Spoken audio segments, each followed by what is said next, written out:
So our first guest is the founder and CEO of FitWarrior and Elite CEOs. Let's welcome Tanner. Tanner, tell me your last name because I have a little bit of difficulty with it. Yeah, no worries. So it's a Chidester. It's a weird one. So Chidester. if you mess it up, it's okay. Hey, where are you calling in from? I'm actually in Miami right now. Oh, great. Yeah, David just came back from Florida. Yeah, I'm from Miami. I'm very jealous, Tanner. Yeah. So Keep friends then, man. I love it down here. yeah, everyone. Look, you are young. I mean, yeah, well, you're young. Let's settle that. And you're pretty successful. You're running 2 companies right now. Our viewers, a lot of our viewers, young viewers, they're having a hard time. They're getting into a job market that is hell. Yeah.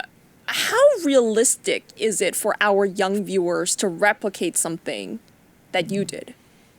Yeah, so I mean, there's 2 sides of the coin. I mean, I don't want to just say it was super easy and I didn't have to do anything hard, but I think what I did was, I don't think I'm extraordinary or I did something that someone else couldn't figure out. So what I really honestly did is I just sacrificed quite a few things. I gave up a lot of dates and things of that nature. I moved home with my parents at a certain point. I just kind of grinded. And so I just kind of did what I had to do. But absolutely, some people can do it. It's just I think most people are usually not willing to put in the work for, something. They'll say they want this, but they're not willing to do it, if that makes sense. Yeah, well, excellence is as rare as it is. How does that quote go? I can't think of it. What would you say are some of the sacrifices you made specifically? Like, give me your top 4.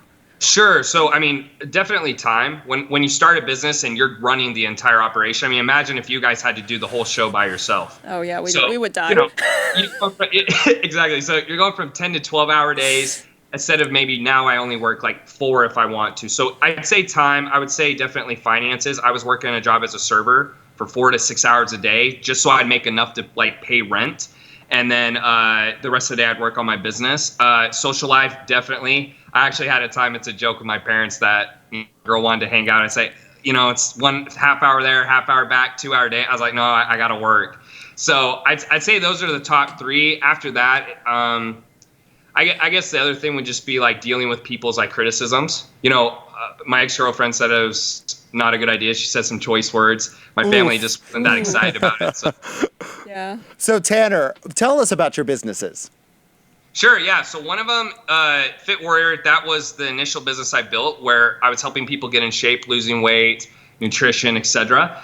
Built that pretty big. And then a lot of trainers, they kind of started seeing, hey, dude, how are you traveling and paying for these types of things? And my second business really had a focus on trainers. And since that time, it's expanded a little bit beyond that. So, anyone with an online business, but those are the 2 predominant ones. So you could kind of say health and fitness coaching, and then business consulting would be the second one.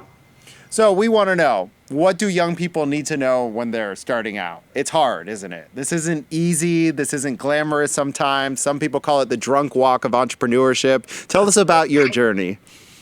Yeah, so you stop me if I go too long. I could probably talk a lot, but when you're first starting out, you just have to kind of understand it will be hard. Most people are going to think it's a bad idea because, essentially what I've built is it's a top percentage lifestyle and it's very hard to do. And so most people will say negative things. They're going to think what you're doing doesn't make sense. So just being able to ignore that. And then I would say the biggest thing I did was find people who are where I wanted to be. So, if I wanted to be on TV, I think it'd be a great way to start with you guys. Hey, how did you get into reporting? How does that work?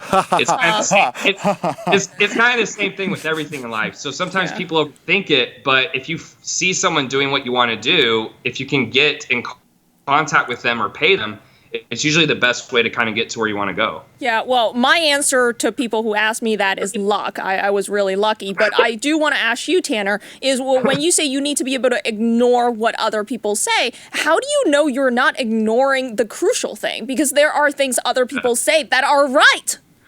Yeah, I know. So that's 100% the hardest thing. But what it comes down to is there's so many opinions that you just have to pick one person and listen to them. And the way I chose was, hey, I asked someone who was where I wanted to be, and then I ignored everyone else's advice. Because, my parents are going to say something different, girlfriend's going to say something different, my boys are going to say something different. So I think you got to pick one person and then tune everything else out because, today information's not a problem. You go on Google, you go on YouTube, you can literally research and find anything, but implementing the right thing is the hard part to which you alluded to.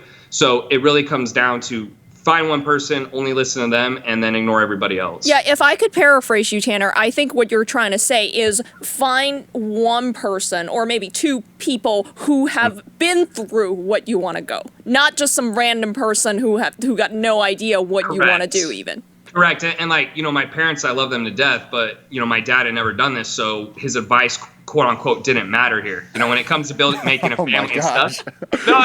No, man, we got the ex-girlfriend, dad. Anyone else you want to add?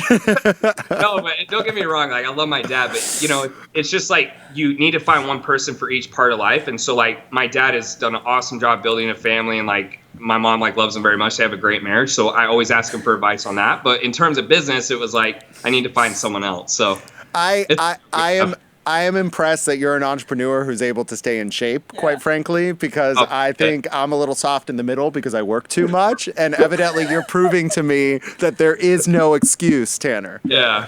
Well, and don't get me wrong. I mean, if you'd see me when I started my business, it wasn't as extreme. But, as the business has grown, I have a bigger team. I've been able to put more time back into it. So I understand where you're coming from, because when I was younger, I didn't understand why adults were overweight, and then I became an adult, and I was like, oh, it makes sense. Yeah, you can't eat anything. Yeah, Julie after I turned 25, I was like, what happened to my metabolism? Yeah, it's a mystery. 100%. 100%. Well, Tanner, where can we find out more about you? Yeah, the easiest way would just be go to eliteCEOs.com. Also, like if someone types my name in TannerChidester.com, you can go there as well. But usually I send them to the elite version, and yeah, it's got a video on there. It's got kind of interviews, FAQs, stuff like that. So that's usually the best place to go. Yeah, perfect. Okay, well, come visit us when you're in New York, and in the meantime, enjoy Miami. Absolutely, guys. Thanks so much for having me. I appreciate it. Thanks, Tanner. All right, I'll see you.